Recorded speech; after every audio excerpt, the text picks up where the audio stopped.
Sir, there is no question, I want to make it clear on the floor of the House. There is no question of bypassing the Land Transfer Act. The Meghalaya Investment Promotion Agency will never bypass the Land Transfer Act.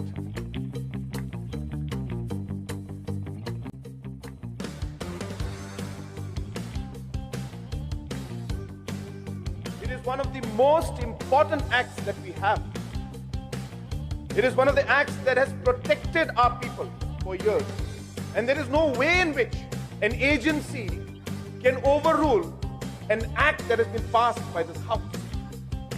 That there is no question of the Land Transfer Act being bypassed by the Meghalaya Investment Promotion Agency. So let it be clear.